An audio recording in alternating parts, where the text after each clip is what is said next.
Hi, Alex. Hi, Chris. How are you? Good. How are Good, you? good. Doing good, doing good. Thanks so much for taking the time. Yep. Yep, Our pleasure, pleasure.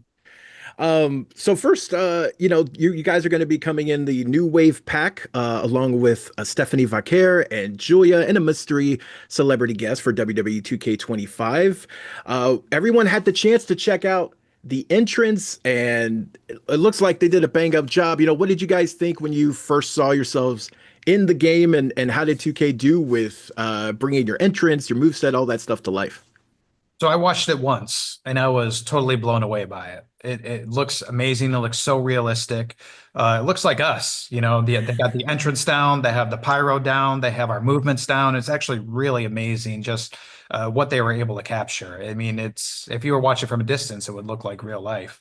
But we also have a reaction video that we have to do after this. So Nice. we have to react to it as well. So I only watched it one time. And how many times did you watch it?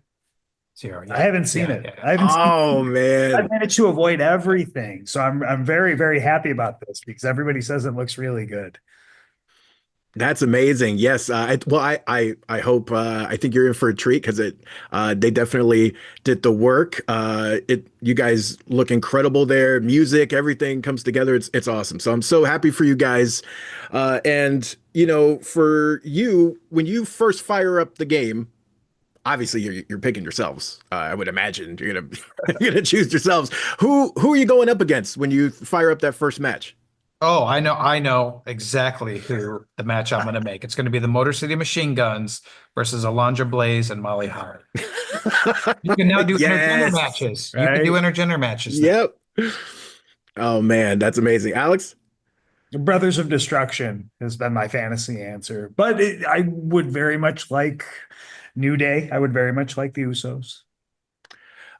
Speaking of New Day, I'm just gonna, not trying to start rivalries or anything, but I'm just, you kind of owned Kofi in Fatal Fury a little bit. Is a little bit of that. You guys had a great sparring match there. Dipping into kind of just video games in general, what is your favorite fighting game of all time, and is there a video game memory that sticks out to you over the years? Fighting games, man. I'm honestly not really big into fighting games, just to be perfectly honest. Like I had Street Fighter 2 on Super Nintendo, I had Mortal Kombat 1 and 2 on Genesis, but other than that, and I think I played Street Fighter 4 for Xbox 360. Those are about all the fighting games I played. But before we went on Up, Up, Down, Down, I did do some research on the Fatal Fury games and King of Fighters and all that, and kind of like came up with a little strategy beforehand. So like, okay, I'm going to go with this character. These are his moves. At least I know, and I'm not going to look like a total noob on there. But uh, yeah. I feel like Street Fighter 2 is a game changer.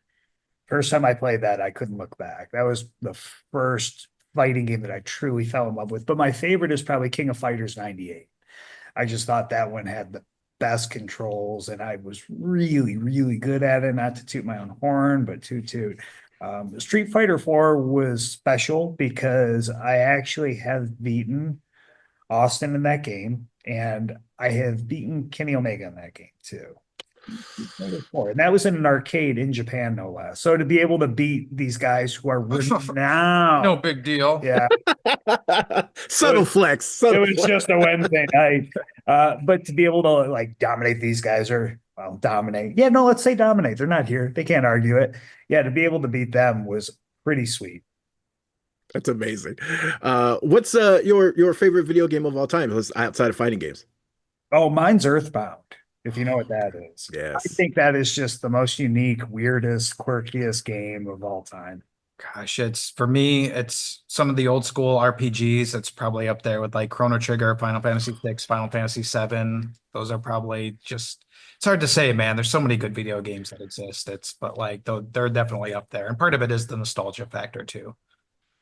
Yeah, I always it's amazing like the memories you associate with things, right? I will forever think of Sears when I think of Final Fantasy VII because that's where I picked up that game. Yeah. Because Sears were in business then, but also had a video game section. It will forever be linked, right? And there's no rhyme or reason other than that. Video games are special. But so are TLC matches. And you guys delivered a all-out classic. It's rightfully so, kind of being put up there in match of the year. contention, what did you take away most from that match, and also just from your time in WWE since you joined?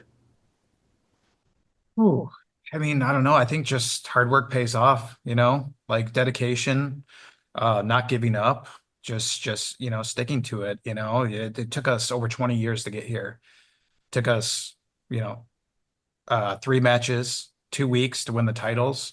That's pretty amazing. You know what I mean? So I think it's just that, if you want something bad enough and you're willing to put in the work for it and you're dedicated enough, you're passionate enough about it, just, stick to it. Eventually it'll pay off.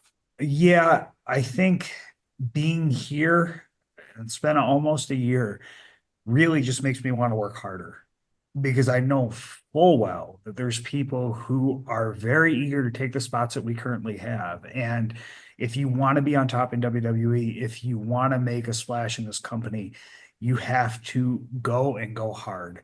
And I think we've done a pretty good job of that since we came in. Well, I mean, yeah, you mentioned, right?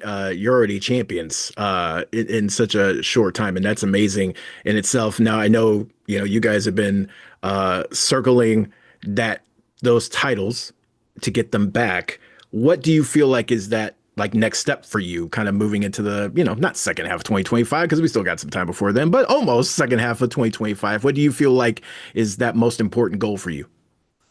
Well, I think it's always going to be the same goal, tag team gold. That's what we want. That's why we're here. If we're the champions, we want to keep the belts. If we're not the champions, we're going to chase the belts. That's the ultimate prize in tag team wrestling, being the champions. So I think it's always going to kind of be that. And I think it's worth mentioning that the SmackDown Tag Team division is highly competitive. Low Scars aren't on the same page right now, but Low Scars and Pretty Deadly and Street Profits and DIY, but also now Fraxium. And we have these teams that are all very different and all have their own unique styles. And then there's us who can do a little bit of everything. And I used to think that, maybe we should be specialists in something, but we are generalists. And I think that means we have to keep up with the Joneses no matter who we're in the ring with. So really, like he said, if we're not champions, we just have to work extra hard to make sure that we're contenders for the belts and then eventually win them when we get that opportunity. I'm so glad you brought up Fraxium because I wanted to ask your opinion on two things and two groups in WWE, and one of them is Fraxium because I'm in NXT. They've been supremely impressive over the course of the past year, and now that they're kind of calling the Blue brand home, what do you think about their skill set and how much they've done in kind of such a short time? I think they're amazing. I'm really looking forward to wrestling them. We've wrestled every team here on SmackDown at least one time. And, we've only lost cleanly one time, and that was against Pretty Deadly. That's it. We've only lost cleanly one time. Everything else has always been interference or something happening. Shenanigans.